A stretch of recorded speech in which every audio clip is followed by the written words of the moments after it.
Hello po mga kapraps. Dito tayo ngayon sa isang property na for sale. Dito po sa bayan ng Nagcarlan, Laguna. Ito po ay may sukat na 3,300 square meters. Tabing kalsada lang mga kapraps. Ito yung kalsada, rough road pa lamang po. Pero malapit na lang din po ito sa ah, cemented road. Nasa ano lang po mga kapraps. Nasa mga 3 minutes travel time lang. Nasa cemented road na tayo. Tingnan natin ang mga tanim sa loob. Papasok tayo mga kapraps. Baybayin mo natin ang frontage. Tapos papasok tayo mamaya. Pasok naman po dito ang sasakyan. Ayan po, may mga bakad pa nga ng mga gulong ng sasakyan.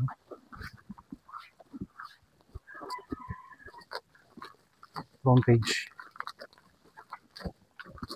Tapos meron itong katabi na sapa sa pinakababang bahagi. Hanggang dito po ang boundary.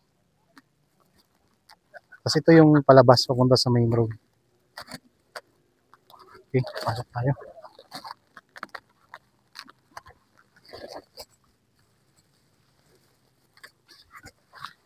Dito medyo masukal pa lang. Konting tabas lang po.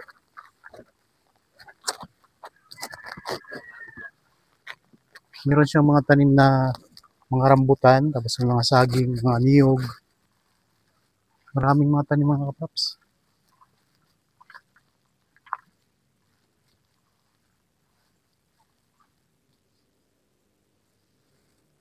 Tayo sa may baba.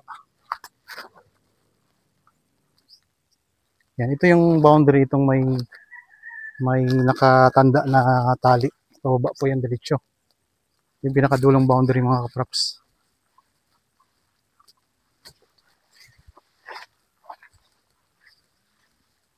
Puntahan natin dito sa baba.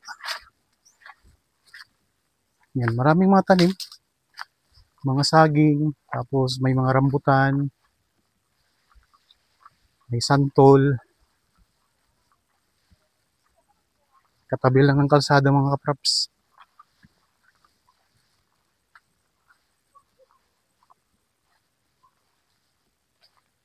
Tapos hanggang dito naman po ang boundary. Yan. Diretso po yan papunta doon sa kalsada.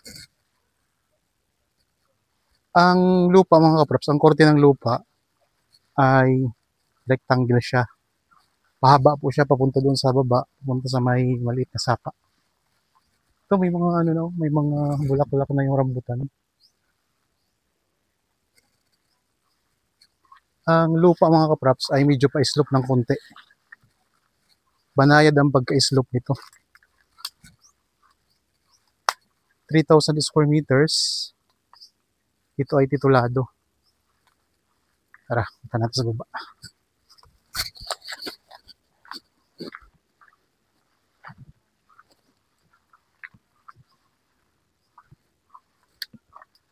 Mga saging, rambutan.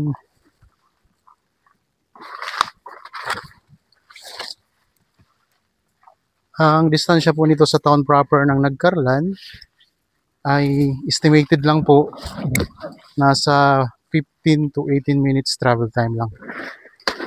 Malapit na lang siya. Malapit din po ito sa bayan ng Santa Cruz.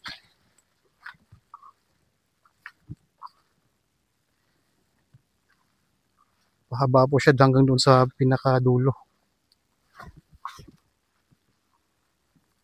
Meron ding mga tanim na lansones. Marami ditong lansones mga kaprap sa may part ng lupa na ito. Yan, maraming lansones dyan, mga niyog. Yung mga tanim dito.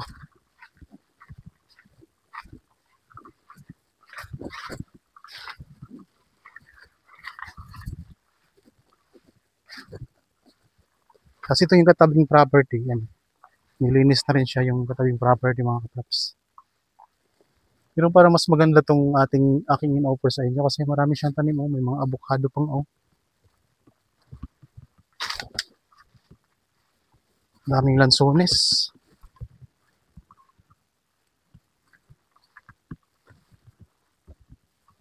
Tingnan natin ang pinakadulo nito. Kung sakaling interested kayo sa property, pwede nyo kaming kontakin sa mga contact details na nandyan sa inyong mga screen.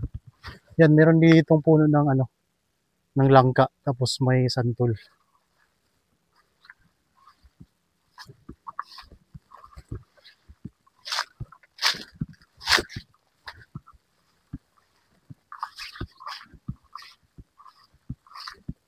Diretso tayo dito sa baba.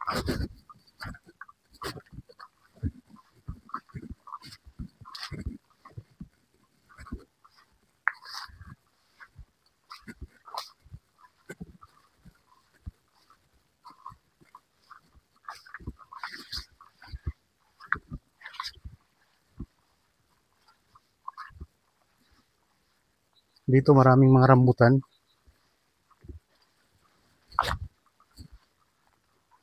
Ang dami rambutan mga kaprops. Oh. Ikot ko lang ang camera. Mga lansones, rambutan, mga niyog, saging, at iba pang mga tanim.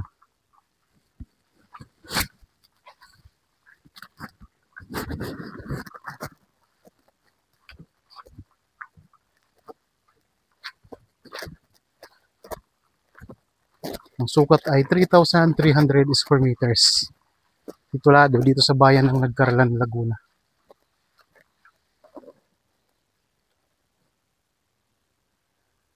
Yan, dito na po ang pinaka mga kaprops. Pinaka dulong boundary nito. Yan, marami siyang mga tanim na mga lansones. Tama natin yung sa banda roon.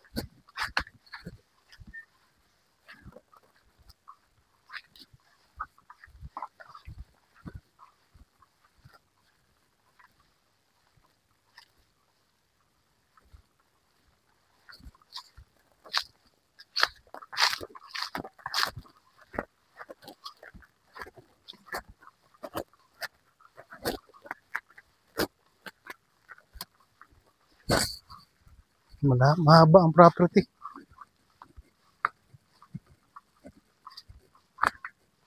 So medyo ang frontage niya, hindi ganoon kalapad, pero pahaba po siya. Yan, may mga tanim din na lang dito. Marami din mga lansones mga kaprops.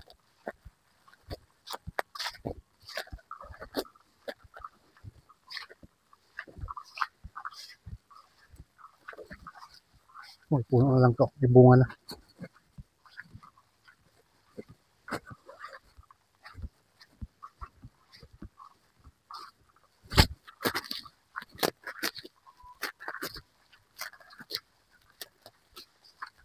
Dito sa pinakalikod, ang daming mga tanim oh.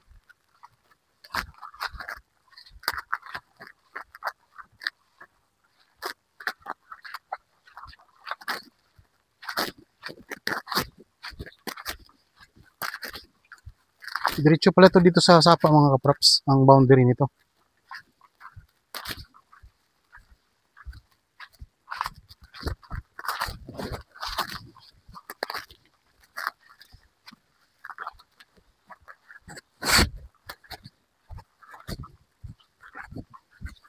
Yan. Dito na tayo sa pinakadulo. Ito na yung pinakadulo ng property. So sapa nga po ang pinakadulo nito. Tingnan natin. Yan, itong sapa mga kaprops oh. Yan hanggang dito, ito yung pinaka-boundary niya. Yan ang property. Pataas, doon sa pinanggalingan natin kanina. Paakyat doon. So medyo pa-slope ang lupa. Pero pagdating dito, patag na po. Sa baba. Kasi yung boundary niya, yung ilog o sapa. Ayan o. So running water siya mga kaprops.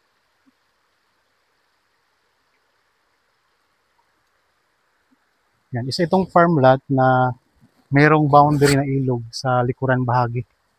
Pahaba po ang korte ng lupa. May mga tanim din dito na kawayan sa gilid ng sapa. Ayan. May mga niyog. Maraming mga lansones. May source na kayo ng tubig mga kaprops.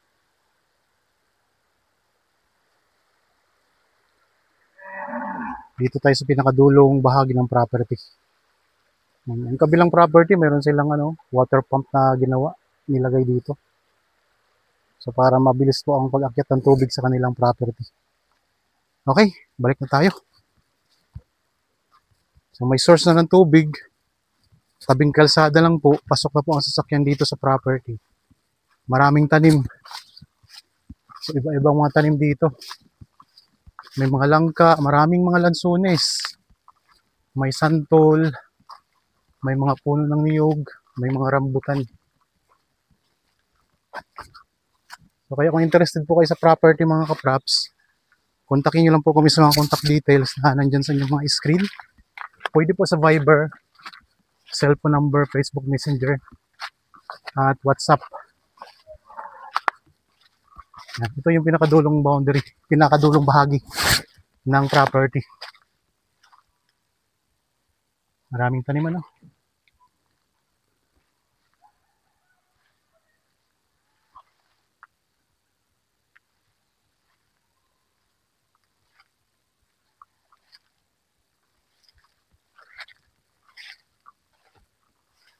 Ulitin natin pag-ikot para di masakit sa mata.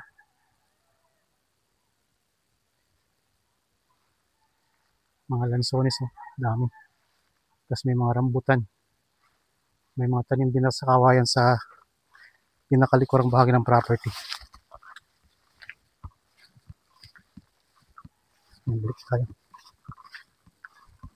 Puno ng langka. Sa mga viewers ngayon na mayroon din property na gustong ibenta at gusto nyo pong may feature dito sa aking YouTube channel ang inyong property para mahanapan natin ng buyer, kontakin nyo lang din po kami sa mga contact details na nandyan po sa inyong mga screen mga kapraps.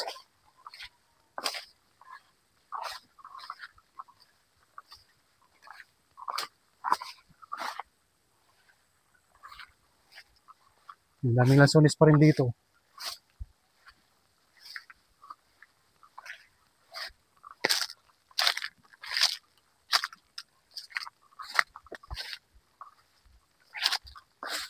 Santol.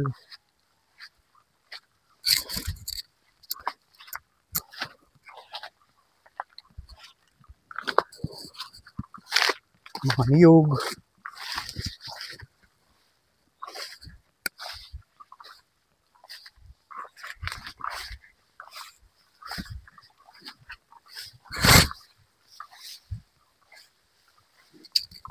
Tabing kalsada lang to.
Okay mga kapraps, sana po nagustuhan nyo yung property na ino-offer ko sa inyo ngayon. Medyo hiningal tayo.